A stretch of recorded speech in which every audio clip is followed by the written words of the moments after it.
Hello friends, welcome back to my Raman channel. ఈ రోజు నేను సజ్జ పిండితో రొట్టెలేసి చూపిస్తాను.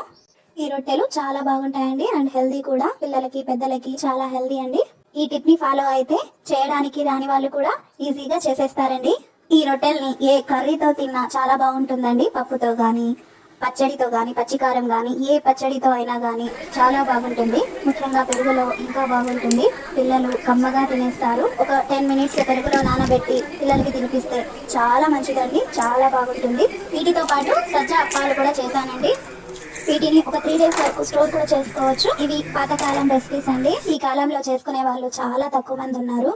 ఇవి మన అమ్మమ్మ వాళ్ళు ఎప్పుడు చేసి స్టోర్ చేసి పెట్టుకుంటారండి. మరి ప్రాసెస్ లోకి వెళ్ళిపోదామా? ముందుగా ఒక మిక్సీ జార్ లో ఆనియన్, పచ్చిమిరపకాయలు, కొంచెం బెల్లం, కొత్తిమీర, కరివేపాకు, జీలకర్ర, సాల్ట్, కొన్ని మిరియాలు వేసి బాగా గ్రైండ్ చేసుకోవాలి.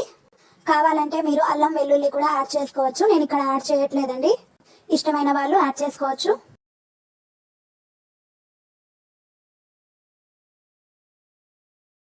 ఇప్పుడు దీంట్లో ఒక సొరకాయ తీసుకొని అందులో హాఫ్ కట్ చేసి పీల్ తీసేసి తురిమి వేసుకుంటే చాలా టేస్టీగా వస్తాయి.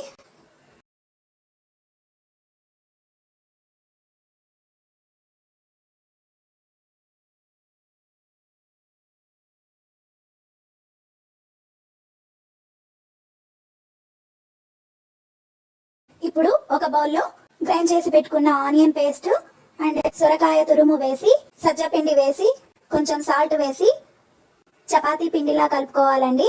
అసలు నీళ్లు యాడ్ చేయకూడదు. ఈ ఆనియన్ పేస్ట్ లో, సొరకాయ తురుములో ఉండే నీళ్లే సరిపోతాయండి. ఇంకొంచెం పిండి అవసరమైతే కలుపుకోవచ్చు. చపాతీ పిండిలా కలుపుకోవాలి. ఇప్పుడు కొంచెం డో తీసుకొని చపాతీలా ఒత్తుకోవాలి. మనం చపాతీలు ఎలా అయితే చేస్తామో అలానే ఈ డోని కొంచెం కొంచెం తీసుకొని రౌండ్ బాల్స్ లా చేసి చపాతీలా ఒత్తుకోవాలండి. తర్వాత ఏదైనా బాక్స్ పైన ఉన్న క్యాప్ ఇలా రౌండ్ షేప్ లో ఉండేది తీసుకొని దాంతో కట్ చేసుకుంటే పర్ఫెక్ట్ షేప్ అనేది వస్తుంది. సో ఈ రోటీలు అద్దేటప్పుడు క్రాక్స్ వస్తాయన్న భయం ఉండదు. సో ఈ టిప్ ని ఫాలో అయితే ఎన్ని రొట్టెలైనా ఈజీగా చేసేయచ్చు. ఇది చేయడం రాని వాళ్ళు కూడా ఈజీగా చేసేస్తారండి.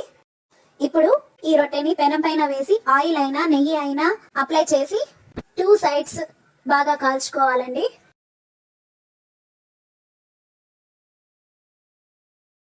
నెక్స్ట్ సజ్జ అప్పాలకి ప్రిపేర్ చేసుకుందాము.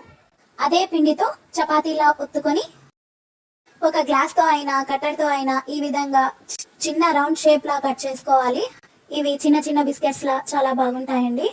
ఇలా మొత్తం కట్ చేసుకొని పిల్లలకి ఇంట్రెస్టింగ్ గా ఉంటుంది కాబట్టి ఇలా ఫోక్ తో డిజైన్ పెట్టాను.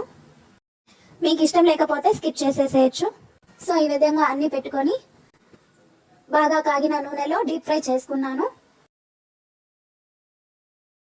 ఇలా అన్ని బ్రౌన్ కలర్ లో వచ్చిన తర్వాత జింతించేసేయాలండి. చాలా టేస్టీగా ఉంటాయి. వీటిని పెరుగుతో తింటే బాగుంటాయని చెప్పేసి పెరుగులో కొంచెం సాల్ట్, కారం, జీలకర్ర పొడి స్ప్రింకిల్ చేసి పెట్టాను. సో మీరు కూడా ఈ టిప్ ని ఫాలో అవుతూ చేయండి. ఈజీగా చేసేస్తారు అండ్ టేస్టీగా కూడా ఉంటాయండి. సో ఈ వీడియో మీకు నచ్చినట్లయితే లైక్, షేర్, సబ్స్క్రైబ్ చేయండి. Thank you for watching.